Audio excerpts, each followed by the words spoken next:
اس لیے کسی کو نہیں چھوڑنا چاہیے۔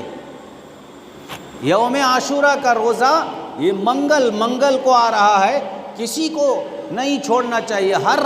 ہر مسلمان مرد و عورت کو، ہر بندہ اور بندی کو چاہیے کہ یہ روزہ رکھنے کی کوشش کرے۔ نبی کریم صلی اللہ علیہ وسلم کو پتہ چلا کہ یہ 10ویں محرم کا روزہ، یوم عاشورہ کا روزہ اس دور میں یہودی لوگ بھی رکھا کرتے تھے، اور آپ صلی اللہ علیہ وسلم کسی عمل میں کسی دوسری قوم کی مشابہت پسند نہیں کرتے تھے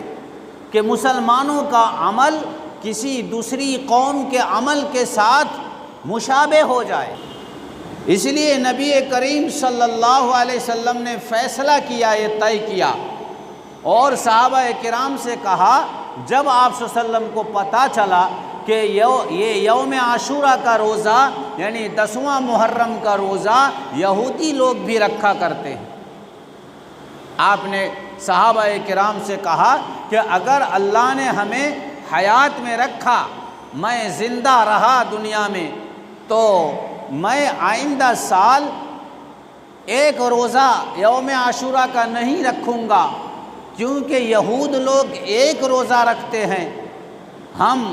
اس کے ساتھ اور ایک روزہ ملائیں گے، 2 روزہ رکھیں گے۔ لیکن اتفاق آپ صلی اللہ علیہ وسلم کی زندگی، آپ کی حیات نے آپ کو ساتھ نہیں دی، اور پھر آپ صلی اللہ علیہ وسلم اس سے قبل اس یعنی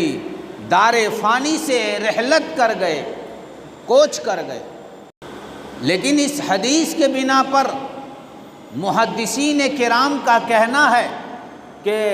صرف یوم عاشورہ کا ایک روزہ رکھنا اگرچہ جائز ہے، لیکن ایک روزہ کے ساتھ اور ایک روزہ ملا لینا چاہیے۔ یوم عاشورہ سے پہلے 9ویں تاریخ کا روزہ یا 11ویں تاریخ کا روزہ، 10ویں تاریخ 10واں محرم یوم عاشورہ ہے،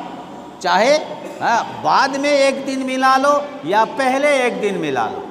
9-10 کر لو یا 10-11 کر لو، یہ محدثین کا کہنا ہے۔ لیکن آج ہی میں ایک بیان، اس وقت پوری دنیا کے جو بہت بڑی ہستی، علمی شخصیت جن کو سمجھا جاتا ہے، اور بہت بڑے مفتی، جسٹس سمجھا جاتا ہے، وہ پاکستان کے مفتی تقی عثمانی صاحب دامت برکاتہم العالیہ، بہت دنیا کی یعنی ایک چنندہ، ایک مانی ہوئی مسلم، ایک علمی شخصیت ان کو مانا جاتا ہے۔ انہوں نے کہا ہے کہ اگر کوئی 11 یا 9 نہیں ملاتا ہے، ایک روزہ بھی رکھتا ہے، تو انشاءاللہ اس کو یوم عاشورہ کا اجر و ثواب مل جائے گا، یوم عاشورہ کے روزہ کا حق ادا ہو جائے گا اگر ایک دن بھی رکھے گا۔ لیکن ایک دن ملا لینا، 2 دن رکھنا، یہ زیادہ مناسب اور زیادہ بہتر ہے۔ چاہیے کہ 2 دن کر لے، لیکن کسی وجہ سے 2 دن اس کو موقع نہیں ملتا ہے تو کم از کم یوم عاشورہ ایک دن کا بھی رکھے، چھوڑنا نہیں چاہیے۔ لیکن اس جگہ میں افسوس اس بات پر ہے کہ یوم عاشورہ کی ایک دوسری جہت ہے، 10واں محرم کی ایک دوسری جہت ہے۔ وہ دوسری جہت کیا ہے کہ اللہ کو کرنا تھا، اتفاق تھی اس بات پر۔ حضرت سیدنا حسین رضی اللہ تعالی عنہ کی شہادت کو اللہ تعالیٰ کو پوری دنیا میں اجاگر کرنا تھا، اور اس شہادت کو اونچا مقام دینا تھا۔ اس لیے اللہ تعالیٰ نے حضرت سیدنا حسین رضی اللہ تعالیٰ عنہ کی شہادت کا واقعہ بھی کربلا کے میدان میں اسی 10واں محرم کے دن یوم عاشورہ کے دن پیش آئے۔ یہ سیدنا حسین رضی اللہ تعالی عنہ کی شہادت کا واقعہ پیش آنے کی وجہ سے امت کی توجہ حضرت سیدنا حسین کی شہادت کی طرف متوجہ ہو گئی، اور یوم عاشورہ کی جو ایک امم سابقین سے اور آدم علیہ السلام کے زمانے سے جو اس دن کی فضیلت، اس دن کا رتبہ جو برقرار چلا آ رہا تھا، اس کو امت نے بھلا دیا۔ یوم عاشورہ کی اصل جو جہت ہے، اس کی فضیلت کا، اس کے مقام کا جو دوسری اصلی جہت ہے، اس جہت کو امت نے فراموش کر دی، اس کو امت بھول گئے، اور امت کے دل و دماغ میں یہی چھا گیا ہے کہ یوم عاشورہ 10واں محرم کا دن کا مطلب یہ ہے کہ وہ حضرت سیدنا حسین رضی اللہ تعالی عنہ کے کربلا کا واقعہ پیش آنے کا دن۔ میرے بھائیوں، بزرگوں، دوستو، یہ تو آخر میں ایک واقعہ اللہ تعالیٰ نے کرا کے دکھایا، اور حضرت سیدنا حسین کی شہادت بھی یوم عاشورہ کے دن کرایا، لیکن اس سے پہلے ایسے بے شمار اہم واقعات دنیا میں پیش آئے ہیں۔ حضرت سیدنا حسین کی شہادت سے بھی بڑھ کر اس سے بھی اور اہم اور بڑے واقعات اس دن میں پیش آئے ہیں، اور ان واقعات کو اللہ کا کرانا اس دن میں یہ بتانے کے لیے کہ اس دن کی فضیلت اس واقعہ کے ساتھ جڑی ہوئی ہے، اس واقعہ کی اہمیت کو، اس کے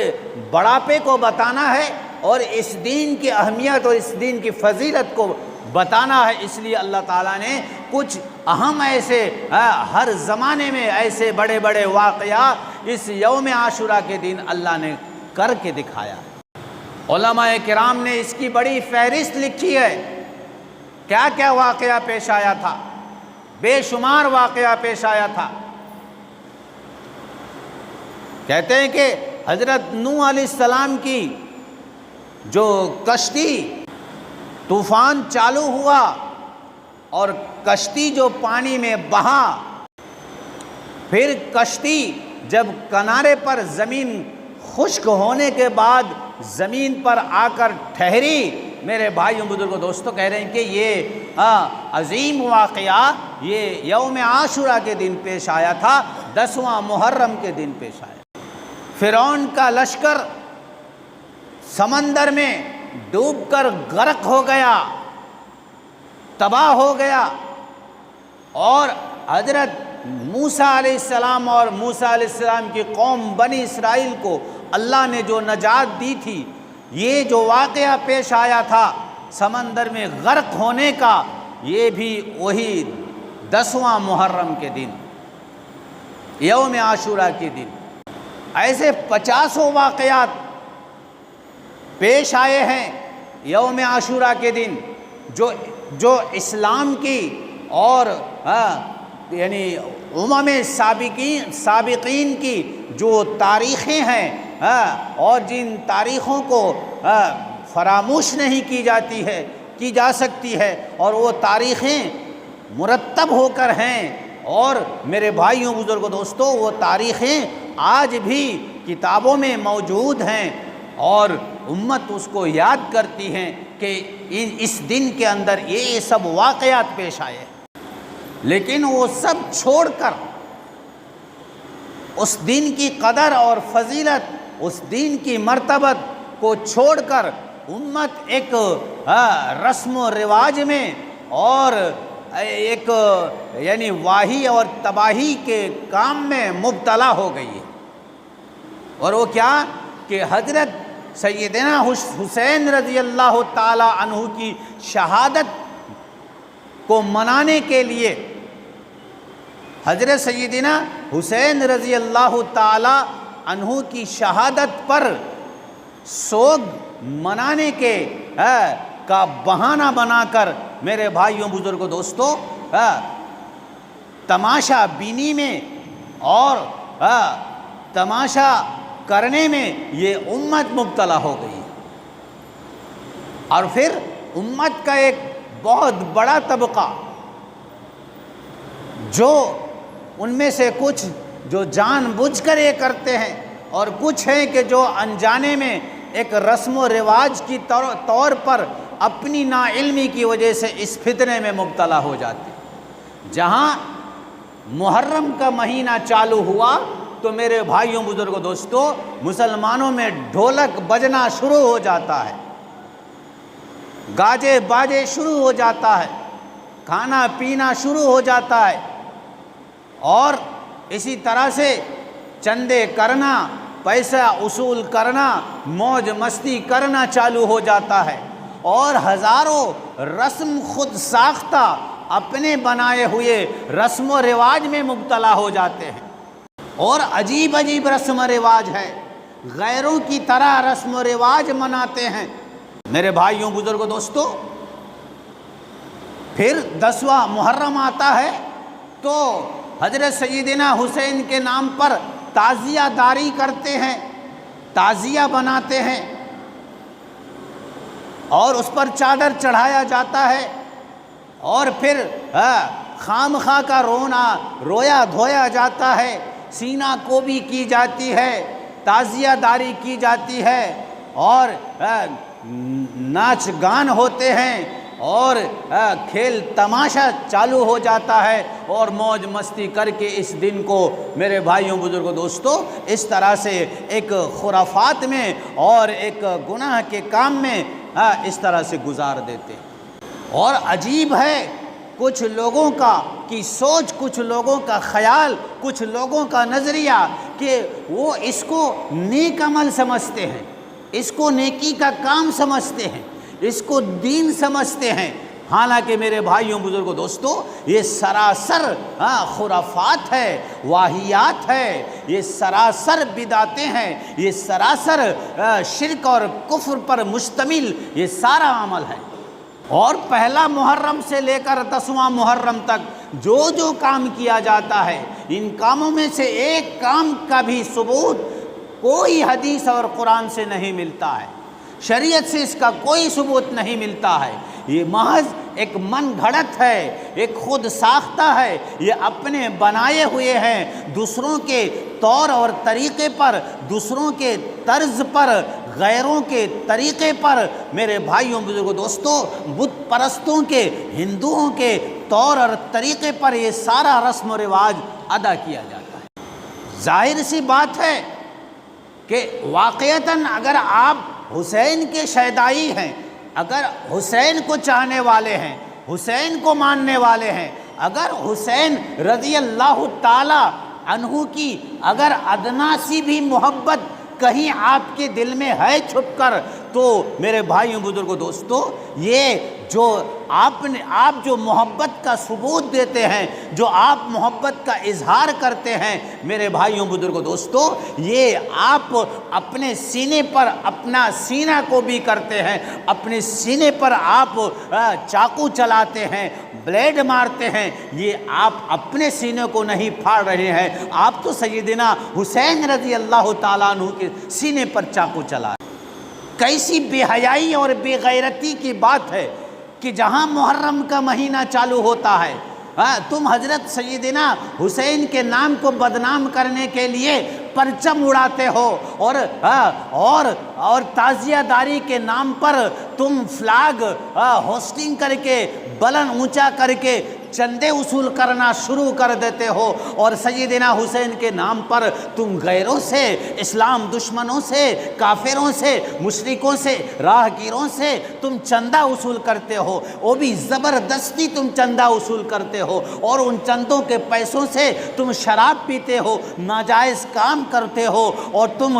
یعنی اور دوسرے گندی حرکتیں کرتے ہو، اور تم اس طرح سے ناچ گانے میں ملوث ہو جاتے ہو، اور ان پیسوں کو ناجائز طریقے سے تم استعمال کرتے ہو، اور وہ بھی تم حضرت سیدنا حسین کے نام پر چندہ کرتے ہو۔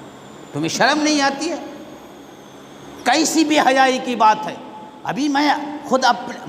اپنی بات کر رہا ہوں، 4 دن پہلے کی بات ہے کہ میں ادھر سے جا رہا تھا، ایک آٹو والا کو، ایک ٹوٹو والا کو پکڑا کچھ مسلمان بچوں نے، اور اس کی گاڑی میں وہ کچھ ٹون چپس لے کر جا رہے تھے، اور بیچ راستے میں کھڑا کر کے بول رہا ہے کہ 100 روپیہ دینا پڑے گا۔ زبردستی وہ بیچارہ بالکل ہکا بکا رہ گیا کہ 100 روپیہ کیوں دوں گا، اتنا دوں گا۔ میرے بھائی بزرگو دوستو، میں گاڑی سے جا رہا تھا، گزر گیا، لیکن مجھے سمجھ میں آ رہا تھا کہ وہ محرم کے نام پر، حضرت سیدنا حسین کے نام پر، تعزیہ داری کے نام پر یہ چندہ کر رہا ہے۔ کوئی ایک کام بھی آپ ہم کو دکھا دیجئے، ثابت کرا دیجئے کہ پہلا محرم سے لے کر 10واں محرم تک جو کچھ یہ تعزیہ داری کرنے والے، تعزیہ کرنے والے، منانے والے یہ لوگ کرتے ہیں، ان میں سے ایک کام کا بھی ثبوت آپ حدیث قرآن سے دکھا دیجئے۔ جس عالم دین کو مان کر وہ تعزیہ داری کرتے ہیں، وہ احمد رضا بریلوی صاحب، مولانا احمد رضا بریلوی صاحب، ان کو زیادہ ان لوگ فالو کرتے ہیں، مانتے ہیں، اور ان کے طریقے پر یہ تعزیہ داری کرتے ہیں۔ خود ان کا لکھا ہوا ہے، ان کا فتویٰ ہے کہ جو آدمی تعزیہ بنانے کے لیے بانس کاٹے گا وہ بھی کافر ہے۔ جو بانس کاٹنے کے لیے یہ ہتھیار، یعنی یہ جو کتان یا جو اور جو سامان ہوتا ہے کاٹنے کے، وہ دے گا وہ بھی کافر ہے۔ جو تعزیہ بنائے گا وہ بھی کافر ہے۔ یعنی جو جس طرح سے تعزیہ بنانے میں ملوث ہوگا وہ سب کافر ہے۔ میرے بھائیو بزرگو دوستو، یہ ان کا فتویٰ ہے، اور انہی کو مان کر یہ لوگ تعزیہ داری کرتے ہیں۔ حضرت سیدنا حسین رضی اللہ تعالی عنہ کربلا کے میدان میں جب یزید کے لشکروں کے ساتھ مقابلہ ہوا، اور آپ صف میں کھڑے ہوئے، جنگ کی صف میں کھڑے ہوئے، ایک طرف حضرت سیدنا حسین، دوسری طرف یزید کے لشکر تیار ہیں۔ میرے بھائیوں بزرگوں دوستو، حضرت سیدنا حسین رضی اللہ تعالیٰ عنہ نے ایک تقریر کی تھی، ایک بیان کیا تھا۔ اس بیان میں حضرت سیدنا حسین نے یہ کہا تھا کہ اے یزید کے لشکر جو تھے، جو حضرت سیدنا حسین کو مارنے کے لیے آئے تھے، میرے بھائیوں بزرگوں دوستو، اس زمانے میں وہ لوگ کوئی کافر اور بت پرست، کوئی ہندو، کوئی غیر نہیں تھے۔ وہ لوگ بھی کلمہ والے، ایمان والے تھے، وہ لوگ بھی مسلمان تھے، وہ لوگ بھی نماز پڑھا کرتے تھے۔ حضرت سیدنا حسین رضی اللہ تعالیٰ عنہ نے خود نماز پڑھائی ہے کربلا کی میدان میں، اور اس جنگ کی میدان میں نماز حضرت سیدنا حسین کے لوگ بھی پڑھے ہیں اور یزید کے لوگ بھی پڑھے، اور سب وہ جانے پہچانے تھے، سب ایسے انجان نہیں تھے، وہ آشنا چہرے تھے۔ پھر حضرت سیدنا حسین کہنے لگے کہ آج تم مجھے کیوں مارنے کے لیے آئے ہو، میرے پیچھے کیوں پڑے ہوئے ہو، کیوں میری جان سے تم کو اتنی زیادہ عداوت اور دشمنی ہے، میری جان لینا کیوں چاہتے ہو، میں نے کیا قصور کیا ہے، میری کیا غلطی ہے؟ میرے بھائیوں بزرگوں دوستو، میں نے تو زندگی بھر ایک وقت کی نماز بھی قضا نہیں کی ہے، ابھی تک، ابھی شہید ہونے والے ہیں۔ تھوڑی دیر پہلے حضرت سیدنا حسین فرما رہے ہیں کہ ایک وقت کی نماز میری کبھی زندگی میں قضا نہیں ہوئی ہے، کبھی میں نے جھوٹ نہیں بولا ہے، کبھی میں نے شراب کے بوتل کی طرف دیکھا نہیں ہے، ایک گھونٹ شراب تو دور کی بات، شراب کی بوتل کو بھی میں نے دیکھا نہیں ہے، چھوا نہیں ہے، کبھی میں نے زنا نہیں کیا ہے، کسی زنا تو بہت دور کی بات، کسی غیر محرم کو نگاہ اٹھا کر دیکھا تک نہیں ہے۔ میرے بھائیوں بزرگوں دوستو، پھر میرا کیا گناہ ہے کہ تم مجھے قتل کرنا چاہتے ہو؟ میں یہ عرض کرنا چاہتا ہوں کہ آج سیدنا حسین کے نام پر جو لوگ اس طرح سے سینہ کو بھی کرتے ہیں، اور جو ناچتے اور کودتے ہیں، جو گاجے باجے میں مبتلا رہتے ہیں، 10 دن شراب میں چور چور رہتے ہیں، جن کے یہاں شراب کے اڈے لگائے جاتے ہیں، اور نہ جانے اور گندے گندے کام کیے جاتے ہیں، زنا تک کا عمل بھی وجود میں آتا ہے۔ میرے بھائیوں بزرگوں دوستو، تمہیں شرم نہیں آتی ہے کہ تم حضرت سیدنا حسین فرما رہے ہیں کہ میری نماز زندگی بھر قضا نہیں ہوئی ہے، اور تم وہ شیطان کے چیلے ہو کہ تم کبھی نماز کے قریب بھی نہیں پہنچے ہو، اور حضرت سیدنا حسین شراب کے قریب نہیں پہنچے اور تم شراب میں ڈوبے رہتے ہو۔ حضرت سیدنا حسین نے کبھی جھوٹ نہیں بولا ہے، اور جھوٹ کے بغیر تمہارا کوئی دین نہیں گزرتا ہے۔ تم جھوٹ میں ڈوبے ہوئے ہو، تم دھوکہ دہی میں ڈوبے ہوئے ہو، تم زنا میں ڈوبے ہوئے ہو، تم شراب میں ڈوبے ہوئے ہو، اور تم دعویٰ کر رہے ہو کہ مجھے سیدنا حسین سے محبت۔ اگر سیدنا حسین سے محبت ہوتی تو اس یوم عاشورہ کے اور بہت سارے اچھے کام کے ساتھ ساتھ تم سیدنا حسین کے نام پر بھی تم سیدنا حسین کے نام پر بھی صدقہ خیرات کرتے، تم سیدنا حسین کے نام پر بھی غریبوں کی مدد کرتے، تم سیدنا حسین کے نام پر بھی تم اسکول کھولتے، سیدنا حسین کے نام پر تم کلاب کھولتے، تم سیدنا حسین کے نام پر کوئی اور نیک کام کرتے، کوئی مدرسہ کھولتے، کوئی مسجد بناتے، کوئی اور چیریٹیبل کام انجام دیتے، اگر تمہارے اندر صحیح معنی میں سیدنا حسین کی محبت ہوتی،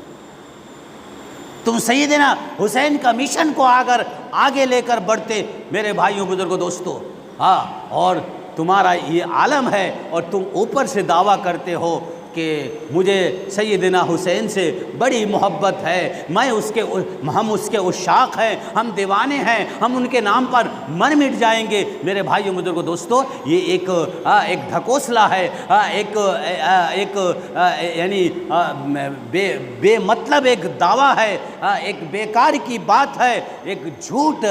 بات ہے۔ میرے بھائیوں بزرگوں دوستو، اس طرح سے اس جھوٹے دعوے کے ساتھ ہمیں آخرت کی کامیابی نہیں مل سکتی ہے۔ اس لیے ہمیں چاہیے، ہم مسلمانوں کو چاہیے کہ ہم اس مہینے کی فضیلت کو سمجھنے کی کوشش کریں، اور سیدنا حسین رضی اللہ تعالی عنہ کا مشن، سیدنا حسین رضی اللہ تعالی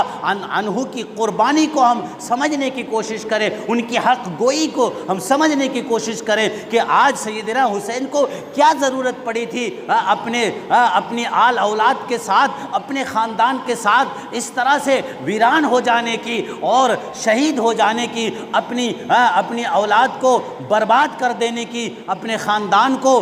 مٹا دینے کی کیا ضرورت پڑی تھی؟ میرے بھائیوں بزرگوں دوستو، اس بات کو سمجھنے کی ضرورت نہیں ہے۔ تم رات دن ناانصافی کرتے ہو، حالانکہ وہی ناانصافی کے خلاف تو حق گوئی کے لیے تو حضرت سیدنا حسین نے یہ قربانی دی تھی اور یہ شہادت کا جام پیا تھا۔ اس لیے میرے بھائیوں بزرگوں دوستو، اس لیے حضرت سیدنا حسین کا مشن کو ہمیں سمجھنا چاہیے۔ کربلا کے واقعہ کے پیچھے اس کے پس منظر جو راز چھپا ہوا ہے، جو سچائی چھپی ہوئی ہے، جو حقیقت چھپی ہوئی ہے، اس کو ہمیں پہچاننے کی، جاننے کی ضرورت ہے، اور اس مشن کو لے کر ہمیں آگے بڑھنا چاہیے۔ ہمیں حسینی ہونا چاہیے، ہمیں یزیدی نہیں ہونا چاہیے، اور جو کام ہم کر کے دکھاتے ہیں وہ یزیدیوں کا کام ہے، وہ یزیدی ہی یہ سب کام انجام دیے تھے، حسینی کا یہ کام نہیں ہے۔ میرے بھائیوں بزرگوں دوستو، اس کو سوگ نہیں کہا جاتا ہے، اس کو صدمہ نہیں کہا جاتا ہے، اس کو غم نہیں کہا جاتا ہے۔ تم مستی کر رہے ہو اور کہہ رہے ہو کہ ہمیں حضرت سیدنا حسین کی شہادت پر غم ہے، صدمہ ہے، ہم سوگ منا رہے ہیں۔ میرے بھائیوں بزرگوں دوستو، اللہ تعالیٰ ہمیں سچائی کو سمجھنے کی توفیق عطا فرمائے، اور ان ساری گندگیوں سے اللہ ہمیں دور رکھے، ہمیں اپنی اولاد کو دور رکھنے کی اللہ توفیق عطا فرمائے، اور یوم عاشورہ کا روزہ رکھنا اور اس دن صدقہ خیرات کرنا، اور سیدنا حسین کے نام پر بھی ہمیں صدقہ خیرات کرنے کی اللہ توفیق عطا فرمائے۔ وآخر دعوانا الحمد للہ رب العالمین۔